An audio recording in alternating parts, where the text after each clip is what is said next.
Hey, happy Friday! It is the last Friday in March. Soon it will be April. We finished up talking about the Roaring Twenties yesterday. Sorry, I kind of cut that video off a little bit short. But today we're going to jump right into the 1930s. So the first thing we need to talk about a little bit is the stock market. The stock market is a system of things that you can invest in. You can buy shares in companies, and through that, depending on how the business is doing, you make money or you lose money.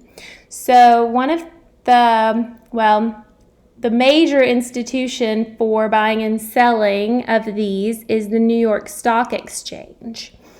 And of course, in the 1920s, we talked about how America was very prosperous and we were making money. There were a lot of people who were doing well.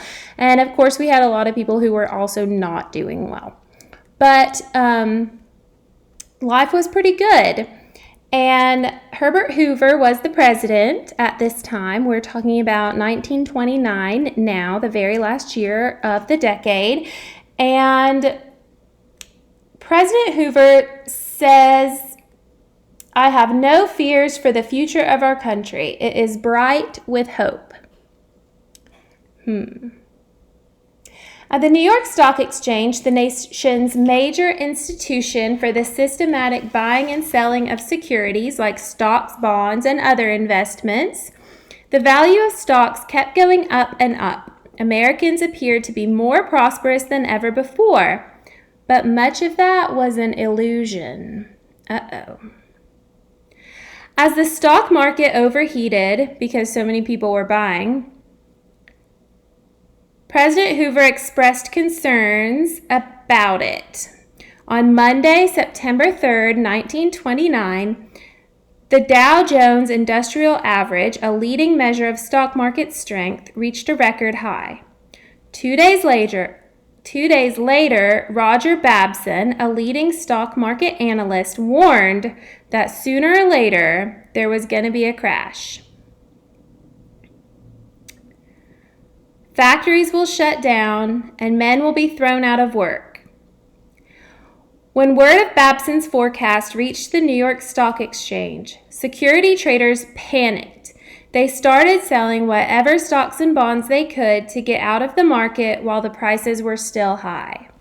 So what's happening is that the stock market's doing really, really well. People are making money, people are buying, and the prices it's up here. It's doing good.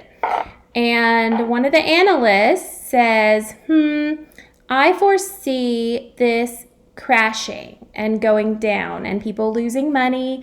I foresee companies not doing well and people being put out of work and losing their jobs. So everybody starts panicking, and even though nothing had happened yet, they all start panicking and they start selling their shares all at once. With people more eager to sell than to buy, stock prices began to decline, to go down. On October 24th, known forever after as Black Thursday, a stampede of selling began. It peaked on Tuesday, October 29th. On that day, called Black Tuesday, investors dumped more than 16 million shares of stock. Over the next 2 years, the United States fell deeper and deeper into an economic catastrophe known as the Great Depression. By 1932, 9 million people lost their life savings when banks failed. Nearly a quarter of the workforce was unemployed. In industrial cities like Cleveland, Ohio, up to half the people were jobless. The growing ranks of the unemployed and homeless waited in long lines to get meals from charity soup kitchens. The economic catastrophe spread around the globe, most notably to Europe and Japan. The stock market crash of 1929 was the first clear signal that the wealth of the 1920s had been built on shaky and unstable foundations. When those foundations crumbled, the nation plummeted into one of the darkest periods in American history. And yet, while the Great Depression was a time of enormous hardship, it was also an era of political initiative. Americans embraced new solutions to unforeseen problems and came to accept a new role for government in American life. Nobody was prepared for the Great Depression, and nobody emerged from it unchanged. So the Great Depression is something that didn't just affect a small part, it affected everybody in our entire country. And I've got a chart here of our stock market so you can see it crashing. So we are doing good, doing better, and then boom, it's going down. So now the banks have failed. And remember, the banks are what keeps our money. So people have lost all of their savings. They have lost their jobs. A lot of people have lost their jobs. There's no money. Our country is basically bankrupt. So there are different causes for the Great Depression as a whole. The stock market crash was a big reason, but it wasn't the only reason.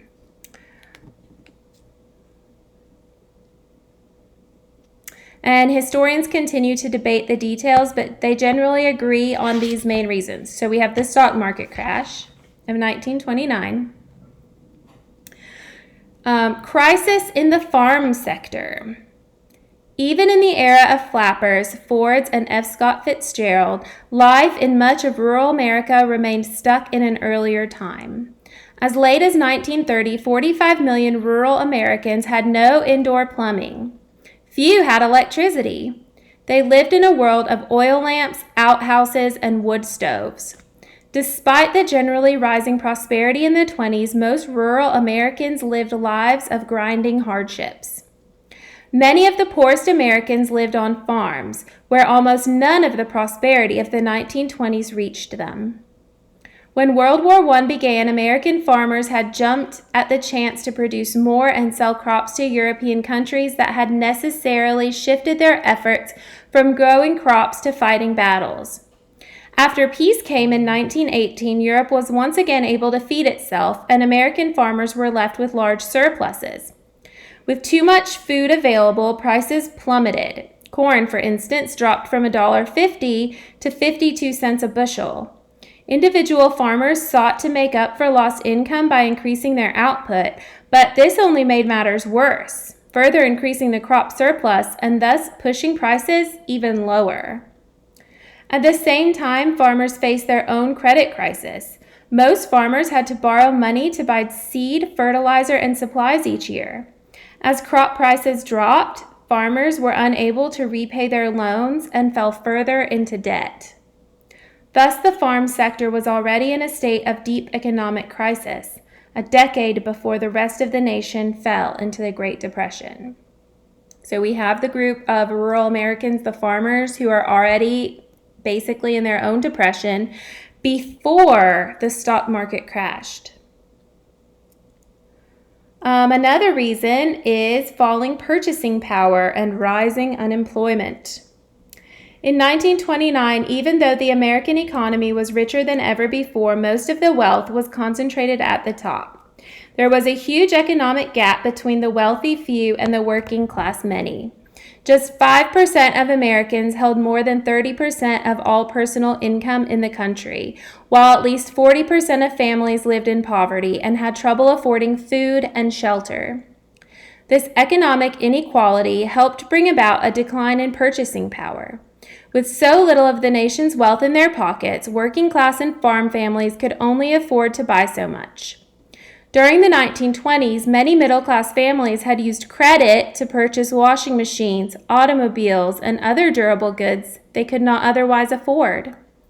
As consumers reached the limits of their credit, they could not buy more or afford to replace the items they already owned.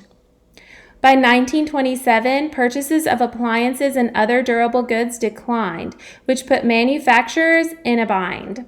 So here we have people buying these new gadgets, these expensive things. We have the middle class workers who, through credit, and we talked about yesterday, it has been made available for them to purchase on their credit and bring it home. Well, as they build and build and build and build what they owe, eventually they get cut off until they pay it back. Well, they can't pay it back. And they can't buy any more on credit.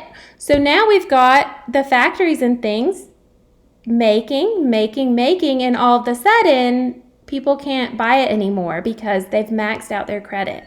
And those who can actually afford it are so few that it's not enough to make up for what they've been making.